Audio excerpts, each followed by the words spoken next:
Hey guys, welcome back to Table Torque. Devon Larad and Vitali Lalatin holds the longest arms in the entire arm wrestling world.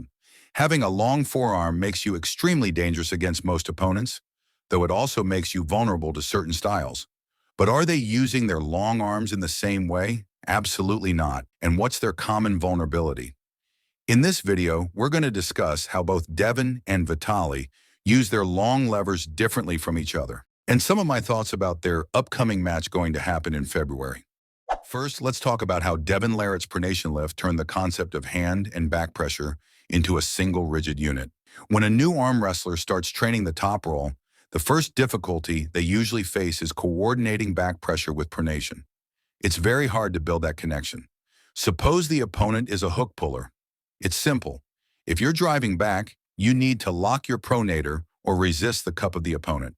The most important thing to train for a strong top roll is back pressure, more than pronation. But the core idea of a top roll still comes from pronation, going outside. So even if your back pressure fails, if you can still rely on pronation, you can switch to an open top roll or king's move. You're still outside anyway. But when the pronation fails, it's no longer a top roll.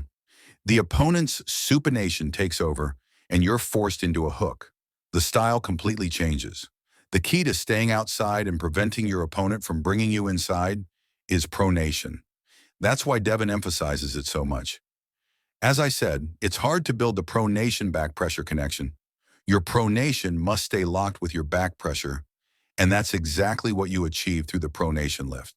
In the pronation lift, you're forcing the pronation to stay connected with the back pressure instead of training them separately. While you might lift heavier weights when training back pressure alone, the pronation lift builds much stronger coordination between the two. And that's what you really need for a powerful top roll. Vitali's training is quite different. His pronation is strong, but his back pressure and side pressure are insanely powerful. He has an amazing combination of speed and strength, something Devon lacks. Even though Devon tries to break that statement lately, he still looks comparatively slow. If you've noticed, Vitali has recently become more of a side pressure-based top roller. Most of the power in his top roll actually comes from his side pressure. This can be dangerous against someone like Devon or Devon, who are incredibly skilled at taking the wrist. Side pressure-based top rollers often leave their hand vulnerable because they don't put enough pressure on the opponent's wrist. The back pressure is minimal. The posting top roll is all about height. Your cup feels much stronger in a radially deviated position because the riser gives overall support to your wrist as it's backed by pronation. Don't get me wrong, you can still rely on pronation in a low hand, but if your riser is pulled down into a defensive position, it's easy to be dragged down. The opponent can climb through your hand, especially if the strap is loose. A low hand top roll normally reduces your arm height, but because Vitali's arm is so long, even when he fights from a low hand, he doesn't lose much leverage. And on top of that, his back pressure is crazy strong. When it comes to facing hook pullers, both Devon and Vitali use their long arms in similar ways. The high hook is Devon's sweet spot, and it's one of the best counters to the hook. Vitali's low hand top roll against hook pullers often resembles a high hook. He starts with a high hook-like initiation and sometimes finishes with a low hand surge or a straight sideway drive. Devon, on the other hand, uses the high hook almost every time he goes for an inside attack. He can easily transition from inside to outside because of how big his thumb is, and especially because of how strong his pronator is. The only time we've really seen him struggle with that is against Gennady, where he tried the can opener and failed. Devon willingly goes inside, but when he's locked there, it seems he can't move further outside, so he has to fight it out inside. Both Devon and Vitali have amazing pronation control in both offense and defense, but Devon seems to have a deeper control to his pronator in the defense. It's not that Vitali doesn't have it, he does. Devon trains mainly in the defensive position most of the time, and he works on his king's move a lot, while Vitali doesn't drop his shoulder or go for a king's move or open top roll style. If Vitali loses his hand, he's basically done. If Vitali chooses to drop his riser, Devon wins the battle of height. There is almost 100% certainty that no one can take Devon's pronation. What does that tell us? You gain pronation by taking your opponent's wrist. So that tells us one thing. Vitali is going to lose his wrist. Now the next question is, will Vitali's pronation be strong enough to take Devon's wrist? First of all, is taking Devon's wrist even a realistic thing? Most people can only apply pronation effectively when their wrist is flexed or at least straight. But Devon can control pronation without needing the flexion or a straight wrist, which makes it even harder for anyone to take his hand. Because if your pronation starts taking his wrist on one side, you'll lose your cup on the other side due to his pronation, or he'll give you a bit of cup for the kickback. And if he gets access to his riser, which supports his wrist flexures, you'll lose your pronation too. At that point, there's nothing left for you in the hand. We should look at the Zaranov versus Vitali match, where Vitali pulled a posting top roll. But how can we use that as an example? Zaranov isn't actually a top roller. He has a strong top roll, but he is primarily a hook puller.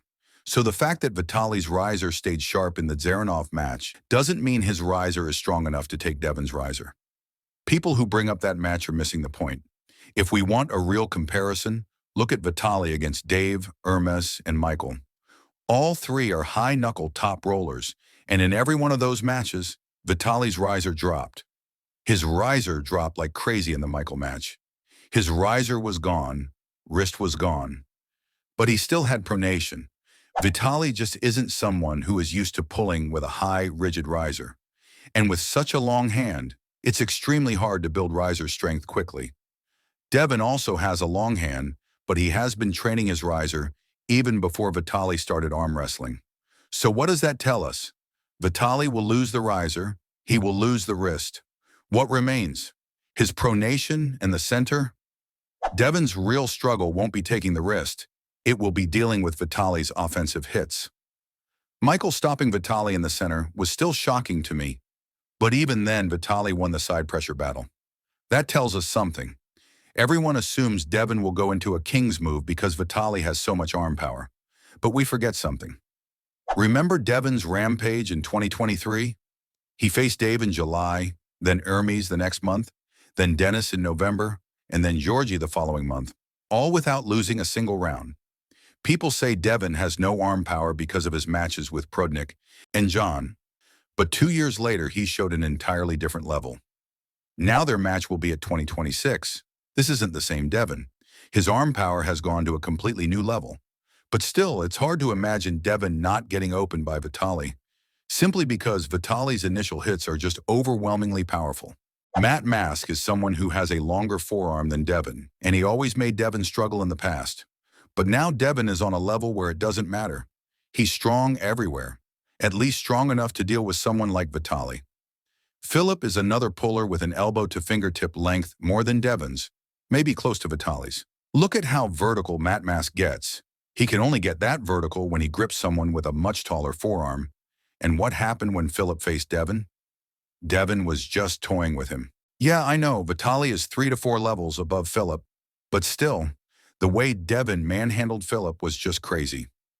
We'll look deeper into this match, and I'll be uploading more videos explaining why both of them have a real chance from their perspectives. Don't forget to subscribe. See you soon.